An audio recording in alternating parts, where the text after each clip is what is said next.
Há um instante entre o abrir e o fechar dos olhos em que o mundo se dissolve.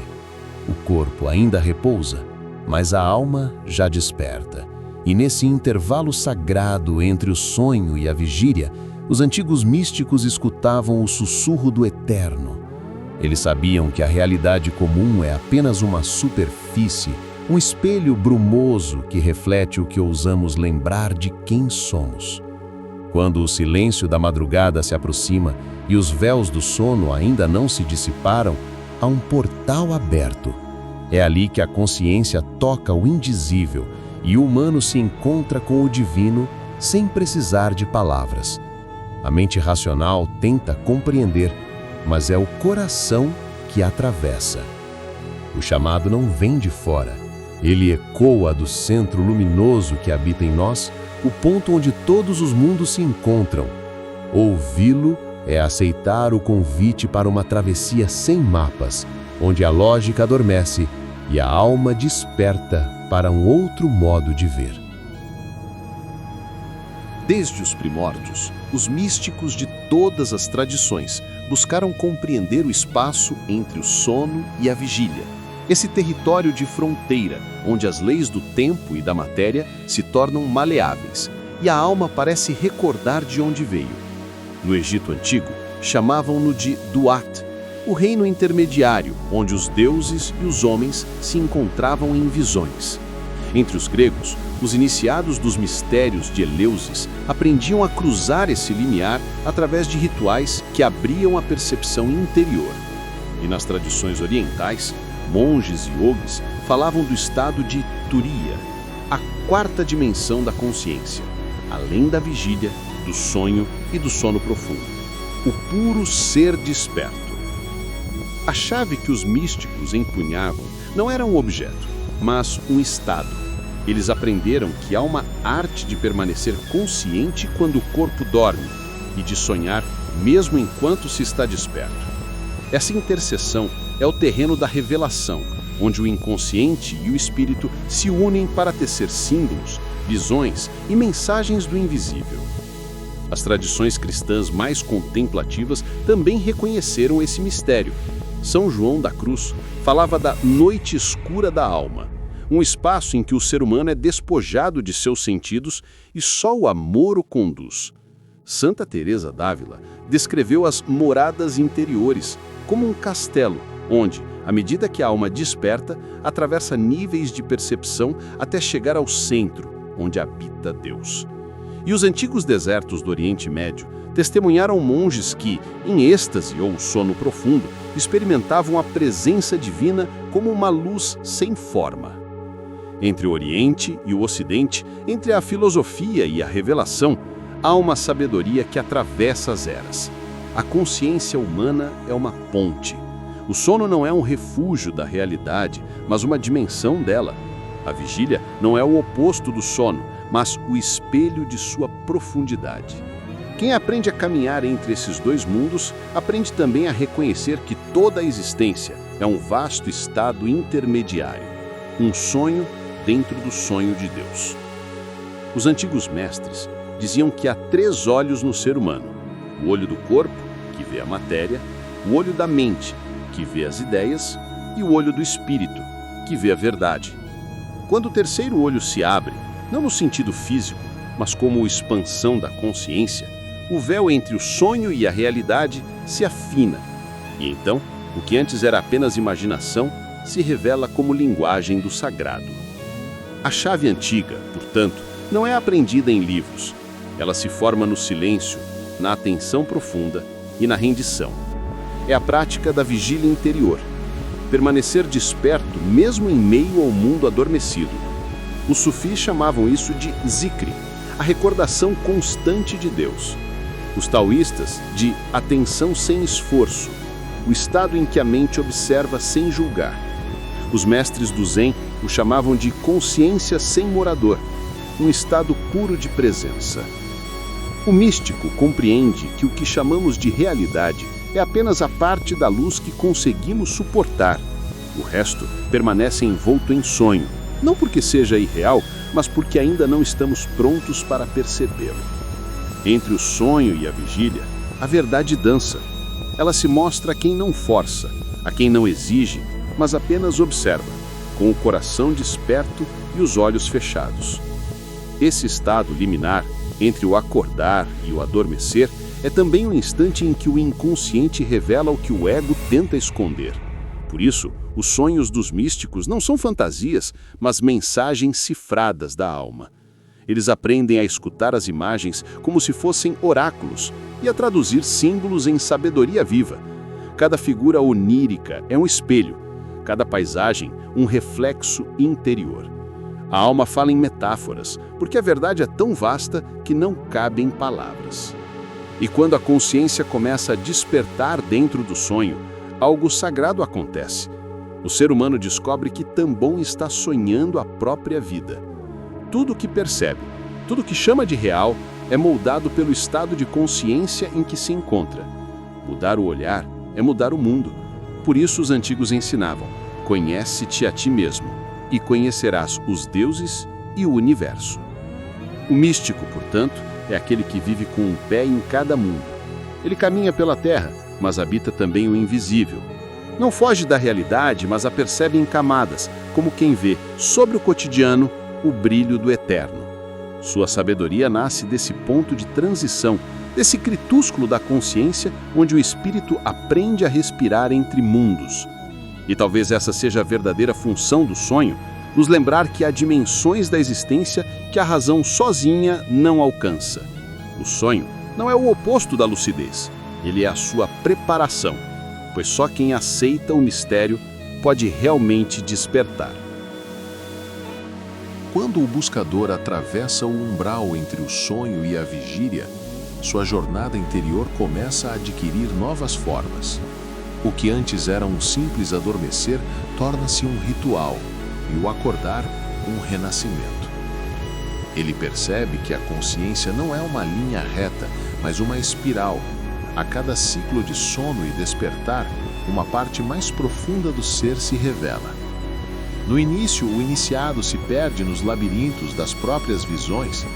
As imagens oníricas parecem fragmentadas, incoerentes, ecos de desejos, medos e memórias que se entrelaçam. Mas à medida que o discernimento amadurece, ele começa a ver o fio oculto que une todos os símbolos. Cada sonho torna-se uma lição, cada figura um mestre. A linguagem do inconsciente se transforma em escritura sagrada. Os antigos ensinavam que o primeiro passo é aprender a lembrar. Recordar os sonhos é recordar-se de si. Assim como o corpo desperta pela manhã, a alma desperta quando é chamada à presença. E escrever, meditar, silenciar, tornam-se ferramentas para manter acesa essa memória do invisível. O iniciado entende que o sonho não é um lugar de fuga, mas de encontro. Não um refúgio da dor, mas uma escola da alma. Com o tempo, a fronteira entre o sono e a vigília começa a dissolver-se.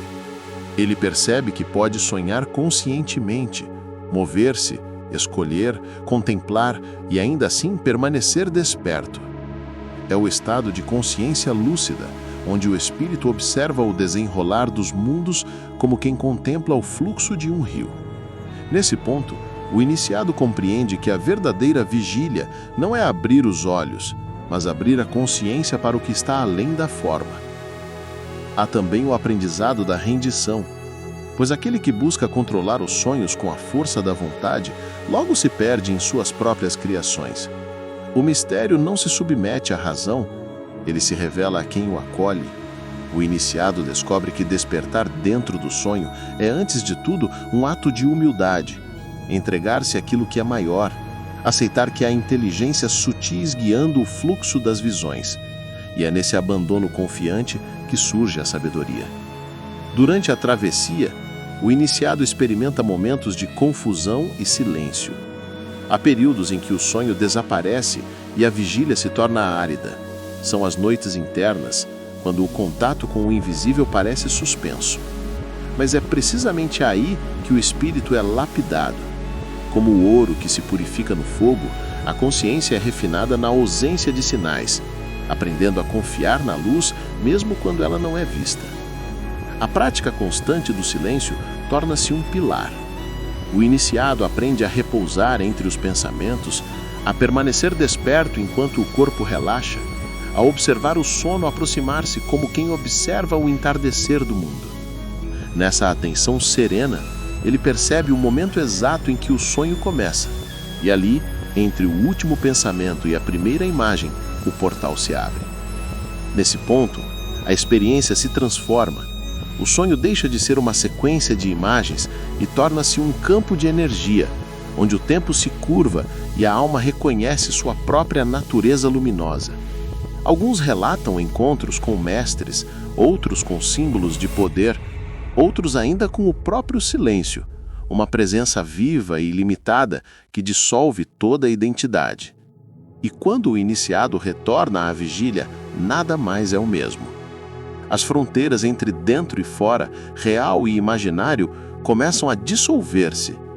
A vida se revela como um sonho em movimento, um teatro sagrado onde o espírito atua para se conhecer.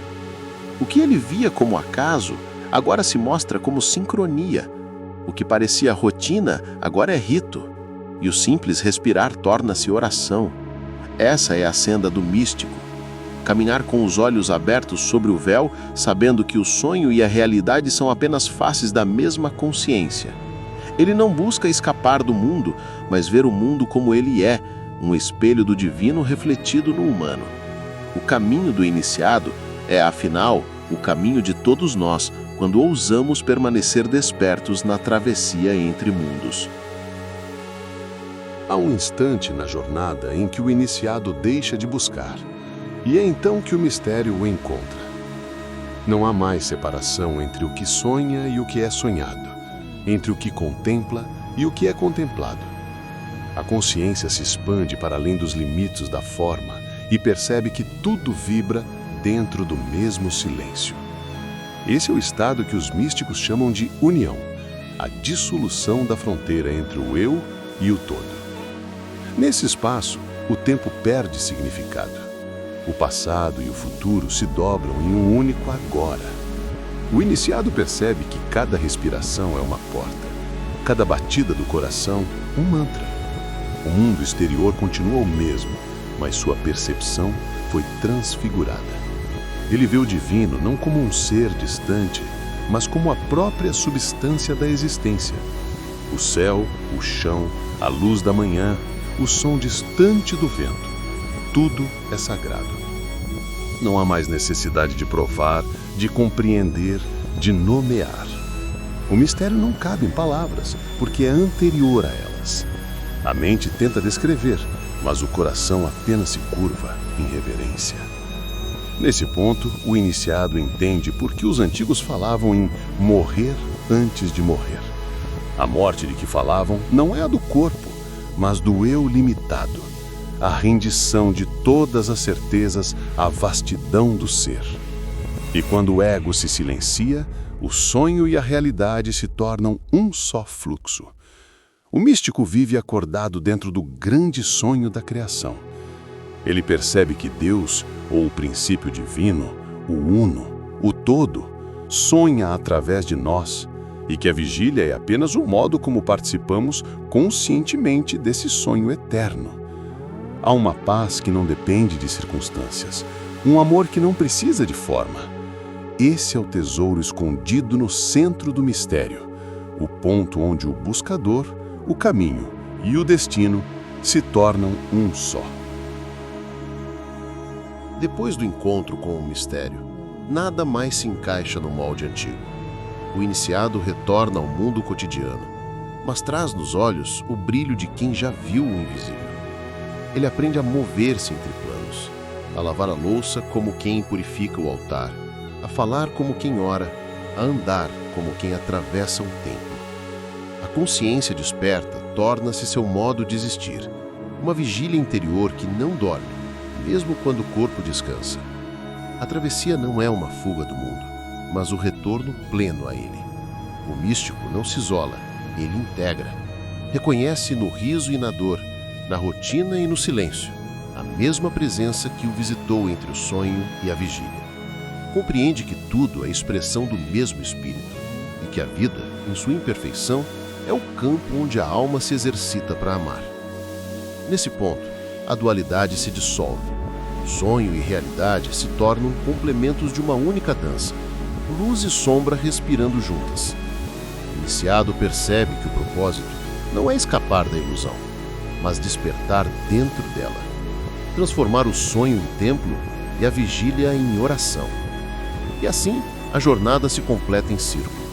O buscador volta ao ponto de partida, mas agora com os olhos abertos. Ele entendeu que o portal entre mundos nunca esteve fora, mas no centro do próprio ser. Esse ponto onde o humano toca o divino e o divino se reconhece no humano. O portal se fecha, mas a vibração permanece. Entre sonho e vigia, uma nova percepção se acende, suave, contínua, silenciosa. Não é mais preciso buscar o sagrado. Ele respira contigo, observa através dos teus olhos, caminha no teu passo. O despertar não é um evento, é um estado. E quem o alcança compreende que o mistério não se resolve, ele se vive. Ao cruzar este portal, deixas para trás a ideia de separação. A vida se revela como um grande sonho consciente, e cada gesto torna-se parte de uma oração maior. A alma entende que o verdadeiro descanso não está em dormir, mas em permanecer desperta na luz. Que estas palavras ecoem como um lembrete. Há um ponto entre o sono e o despertar, onde o Espírito fala. Escuta, porque ali, no intervalo entre mundos, o divino sussurra o teu nome antigo. E assim, o ciclo se encerra, não com um fim, mas com um retorno. O portal repousa em ti agora. Tu és o sonho que desperta. Tu és o despertar que sonha.